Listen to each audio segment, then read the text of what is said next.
Ben aquí, my loves, ben aquí. It's Queenie Urbane and welcome back to my channel. If you're new, thank you so much for watching. I hope you like, comment, and subscribe, and I hope you join the fam. If not, it's whatever. So today I want to talk to you guys on how to find and pick a good provider man. Now what I'm going to say is going to be controversial. A lot of people might not agree with this, but I've tried these things and it worked. And according to all the research I've done with all the women that have good provider men, they all attain these qualities in some type of way. I'm going to teach you on what to look for and how to decipher through characteristics to find a man of such quality so that you can have the life that you deserve, which is one where you are well taken care of, loved, and honored. That's it, right? So before we get into this, there are some prerequisites that are required.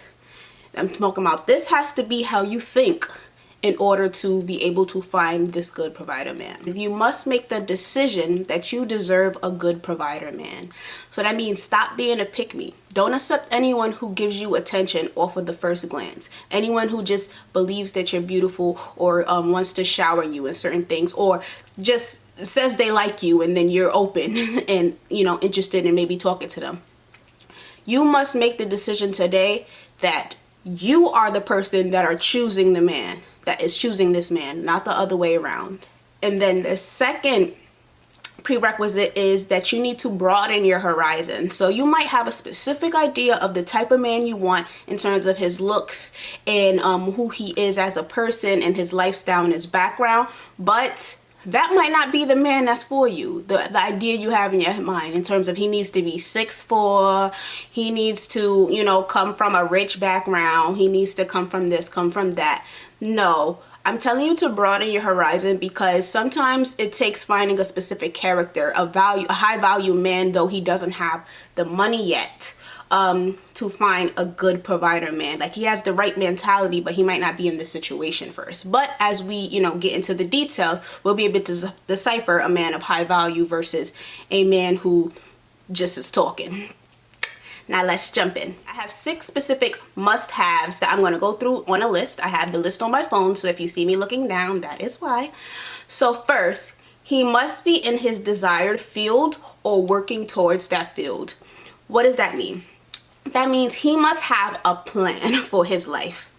Now, an example of this is if, say, you are with a man, you're dating a man, and he wants to be, an example, because I'm going to use my man, he wants to be an attorney, so he needs to already be in that field or working in that field.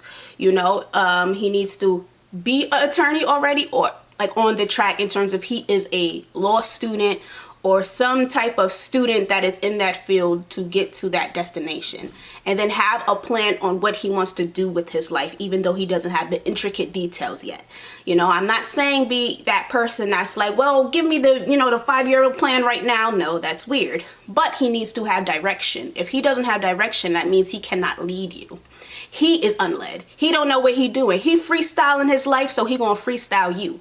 So that's why he needs to be in that field or working towards that field. So if he wants to be a sound engineer, he's interested in music, he needs to already be a sound engineer, a successful one. I'm talking about he gets paid for this. It's not just something he do as a side gig, or he has a plan that is going to get him to that. He's, working as an intern on the side with his other job. He's trying to build up the experience. He needs to have direction. Long story short. So the second one is he must demonstrate leadership qualities. So in reality, that means initiative. He needs to be someone who, he asks you on a date. He makes the plans type of thing. If it's too often that he is the person waiting on you to make the decision, for you to start off things, he is already showing you he is not a provider man, nor will he ever have a provider mentality, because he does not lead. He does not have initiative. He doesn't stand up and tell you what to do. It can blur the lines, because if he's being too, no, it needs to be this way, it needs to be that way, then he might be controlling. So always have discernment and be able to decipher what is initiative versus what is controlling. But he needs to be able to take lead. You're dating a man and everything depends on you in terms of where y'all going, where y'all, what y'all doing, how often y'all talk, then he doesn't have initiative. If he doesn't have initiative, he's not going to take care of you. All of these things show examples of who he'll be in the future. So imagine, you know, go down the road, y'all have kids, y'all do stuff, you know, because life happens. And if y'all having sex, then something like that might happen. And, you know, the baby runs out of diapers. And he waits on you to figure out that the baby is running out of diapers. And then he waits on you to go get the diapers. And that's just not a good situation. That's terrible. So little signs like that can be shown from the beginning, you know, based off of how often is he initiating the conversation? How often is he initiating the dates? How often is he initiating just, yeah, overall interactions? Now let's jump into the third one.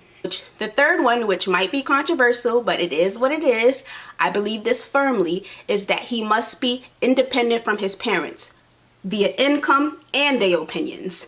Now, the reason why I say this is because, especially when it comes to income, if he's living over his parents, that means he's never been able to stand on his 2 feet economically. Now, let's say he comes from a background where his parents got money, so he don't really got to worry about that part. Okay. Usually in those situations, their opinions take over everything. You know, if their mom is in their ear or their dad is in their ear every time y'all get into an argument, you are not dating him. You're dating his mom and his dad. And that is going to lead to problems down the road. Parents are, very, especially mamas, very hands-on with their kids, with their sons. And if he don't, you know, put his foot down and say, hey, mom, no, I don't care about your opinion. I like this woman. I'm going to date her. Or I have my own sound judgment in things. Then they're always going to play a role in your relationship. So it's not going to work long term. He has to be able to stand on his own. Once again, that's leadership. Once again, that's showing independence. He needs to be an independent man. If he can't take care of himself via his own opinions, his own thought process, his own intuition, and his own income, then he cannot take care of you. So he will not be a provider man. He might be a good man, but we talk about provider men, not good men. Good men, they deserve good stuff, but no one wants the baggage that comes with them, which is usually their mama. So we looking for the provider men with the mentality of I'm going to do on my own. I can take care of my own. So I don't need my mom's opinion. Yes, you can give me your advice, ma. I will hear you. I will love you. I will honor you. Don't be with no man that's just outright disrespecting his mama, because that shows that if he could disrespect the woman that gave birth to him, he could definitely disrespect you. But he needs to be able to be firm in himself to show you that, hey, all my thoughts come from me. You cannot sway me. You know, if he shows you that through himself, then when he is presented in situations like in front of another woman and someone is trying to influence him in some way, he will be able to stand his ground. A woman can't just come and influence him unless he wants to be influenced. Let me know all your opinions about that one below, or your experience, because trust me, I have dealt with some moms before and learned my lesson the hard way to stay away from that. So let's jump into the fourth one. The fourth one is he must have basic maintenance skills with himself and his belongings. So this one, I believe firmly in this, because if a man takes care of himself in terms of he makes sure he looks presentable, he makes sure his car is good, you know, or make sure his room is clean, little things like that, it shows you that he knows how to, he has initiative. Like, it all rolls back to initiative. No one needs to baby feed him. That's why there's so many grown boys in this world, or so many women are attached to grown boys, because of the fact that he showed glimpses from the beginning that he's not that good at maintenance. So he needs somebody to be on him to make sure things are done. A good provider man don't need someone to be on their back to make sure things are done. They will get it done by themselves. So little things like that, paying attention to, is his car good? You know, is his house good? And now a man that's too high maintenance, like I'm talking about every week I make sure my nails is done and my hair is cut, I don't know, because you might be in competition with him now in terms of maintenance, and that is a slippery slope. But he needs to show that he has basic initiative in terms of taking care of himself and making sure that he is good. If he makes sure he's good in terms of his car is good, you know, it's not going to break down in the middle of the street, it's not super dirty or anything like that, his house is good, he knows how to keep his room clean, though it might not be as spotless as a girl keeps it or as organized as certain people keep it, then it shows you that he can stand on his own and he can take care of you. So let you, you know, one day in the future y'all live together and you too tired to clean up the room because, you know, maybe that was y'all have gender roles and you like to clean and stuff, then he can do it too. He's not gonna malfunction just because you can't. And that's the part of being a good provider man, is that he provides and takes care of you, but he doesn't leave it all on you just because he pays for things economically, if that ends up being the case. You know, he needs to be able to provide in other ways. It's not just monetary. He has to provide in terms of he can hold the household down if you out of commission for a little bit, and same thing vice versa. These are important things to look for, even if y'all don't have kids together, even if you don't think about marriage anytime soon, or being or living with him anytime soon. Those basic skills show you that in the future little things like that won't be as much of a problem. The fifth sign that is important is that he must be a man of loyalty. You know, this is just a sign that women brush over way too easily, in my opinion.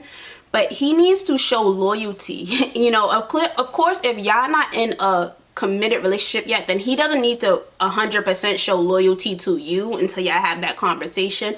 But you can see signs of loyalty early. You know, like if he's hanging out with you but talking smack about his best friend that he calls his best friend, he's clearly not that loyal.